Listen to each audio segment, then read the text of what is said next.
What do you think the immediate and then longer term effects of a war with Iran would be on the United States? Immediately, it would be very bloody. I have no doubt that we could probably defeat some of their air defense and go in there and have another shock and awe campaign. But again, like we saw how the shock and awe campaign in Iraq really didn't actually work in the long run. So I have no doubt that we'd have some immediate results that people would cheer about here in the United States. But Iran, Persia has always been an empire. It's been around longer than any of the other players in the modern Middle East right now, and they are not going anywhere. If we get deeply involved and deeply entangled with Iran, we are playing right into China's hands, because China would like nothing more than for us to be committing our military industrial base to a war in Eastern Europe, in Ukraine, and then to be committing our conventional military power, our blood and our treasure, back in the Middle East. That will make the Pacific, our actual border, extremely vulnerable to Chinese aggression. Or China will simply just watch us bleed out economically as we bleed out on the battlefield on these couple different theaters. It's absolute insanity. It's opening up Pandora's box. And again, for what gain to the American people? So the very first thing you notice about that clip, which was shot almost exactly a year before the current president was inaugurated, is that it was right. It was prescient. He called it. He called the general outline.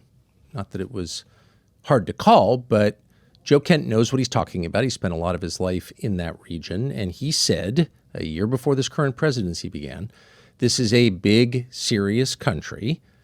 It's the oldest civilization in the region. And if we went to war with Iran, there would be a momentary sugar high. Americans would support it because they support their own country and they certainly support their military, and people would approve of it.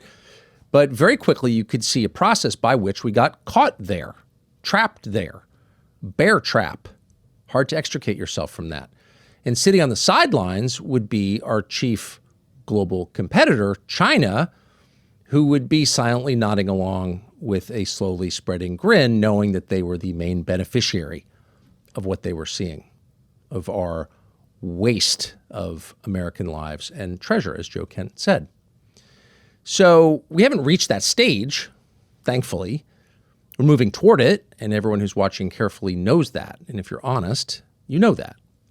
So this is a very serious moment we're in, and we're watching not just a war in Iran, but potentially a total realignment of the world and the loss, in some sense, of what the United States has globally. This could be the beginning of the end of our influence in a lot of the world, and that's just the beginning.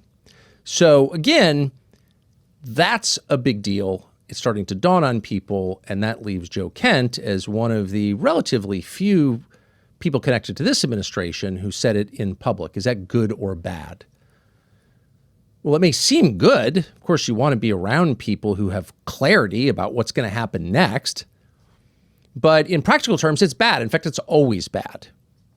Whenever you have somebody who stands up and says, don't do this, here's what could happen, and then you do it anyway, and it turns out that person was right, your first instinct is not to apologize and correct your behavior. Your first instinct is to crush the person who called it correctly.